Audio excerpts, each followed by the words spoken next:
Assalamualaikum warahmatullahi wabarakatuh. Selamat pagi. Kami dari kelompok teknik sipil D6 akan menjelaskan materi kuliah rekayasa hidrologi. Berikut anggota kelompok kami. Yang pertama ada Pak Is Aminuddin, kedua Muhammad Zidni Ilman, ketiga Muhammad Ebin Mustafa, keempat Nanang Wahyudi. Pengertian hidrologi. Pengertian hidrologi secara umum adalah cabang ilmu geografi yang mempelajari seputar pergerakan, distribusi, dan kualitas air yang ada di bumi, serta siklus hidrologi dan sumber daya air. Sedangkan pengertian siklus hidrologi secara umum adalah sirkulasi air dari laut ke atmosfer, lalu ke bumi dan kembali lagi ke laut, dan seterusnya. Hidrologi berasal dari kata hidrologia yang artinya ilmu air. Pengertian hidrologi menurut para ilmuwan dunia. Yang pertama ada Lindsley. Hidrologi adalah ilmu yang menggeluti dan membahas tentang air yang terdapat di bumi, antara lain menekuni mengenai kejadian perputaran dan pembagiannya, sifat-sifat fisik dan kimia, serta reaksinya terhadap lingkungan, termasuk hubungannya dengan kehidupan.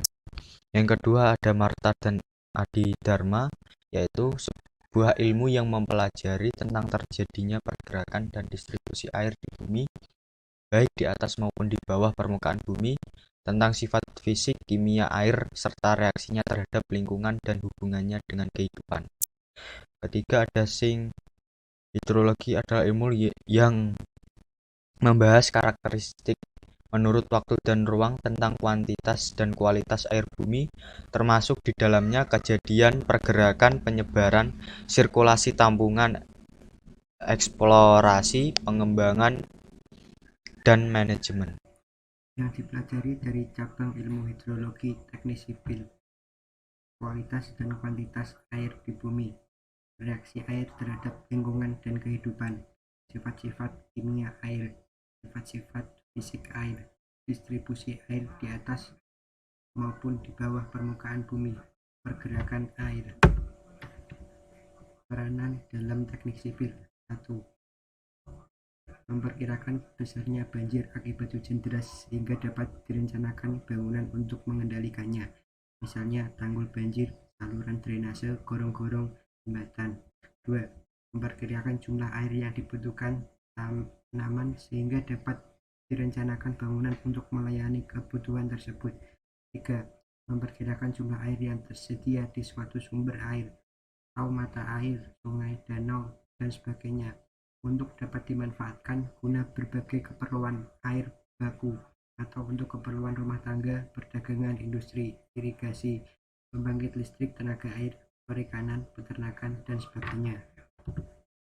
Ahli hidrologi harus mampu menafsirkan data tentang semua proses tersebut dan memperkirakan jumlah air yang paling mungkin dalam peristiwa banjir dan kekeringan yang paling hebat. Di samping itu juga harus mampu memberikan pendapat tentang frekuensi yang mungkin terjadi mengenai berlangsungnya peristiwa tersebut.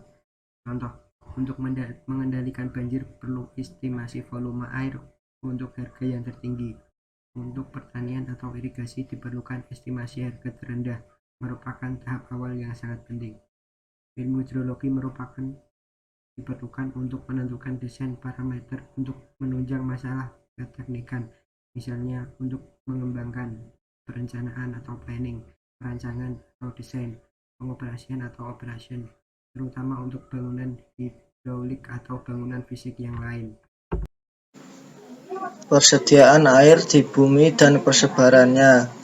Jumlah air di bumi ini adalah relatif tetap, dengan air permukaan sebanyak 1.350.000.000 dengan persentase 99,300%. Air sungai dan danau sebanyak 230.250 dengan persentase 0,017. Air laut sebanyak 1.320.000.000 dengan persentase 97,059%. Air salju dan glacier sebanyak 29.175.000 dengan persentase 2,145%. Air tanah 8.300.000 dengan persentase 0,600%. Air di udara 12.900 dengan persentase 0,001%. Jadi jumlah air di muka bumi ini sebanyak 1.358.312.900.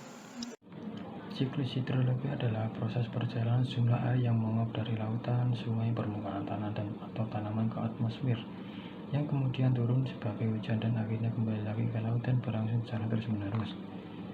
Karena bentuknya memutar dan berlangsung secara terus-menerus, inilah yang menyebabkan air seperti tidak pernah habis.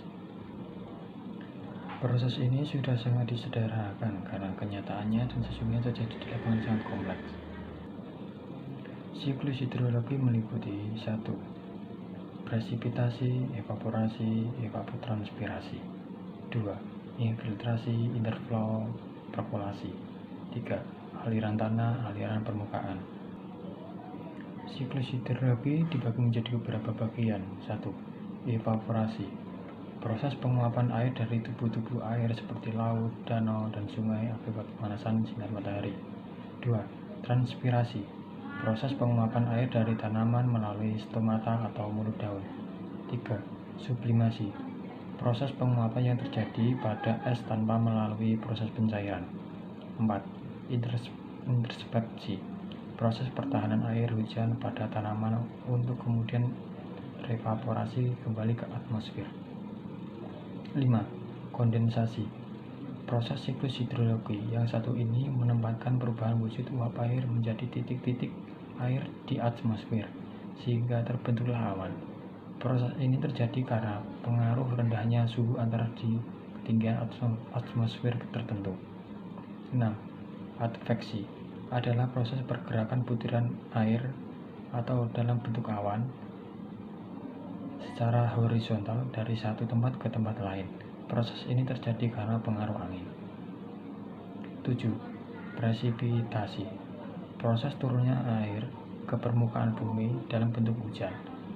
Jika presipitasi terjadi di daerah yang bersuhu rendah, maka presipitasi akan menghasilkan hujan salju. 8. Runoff.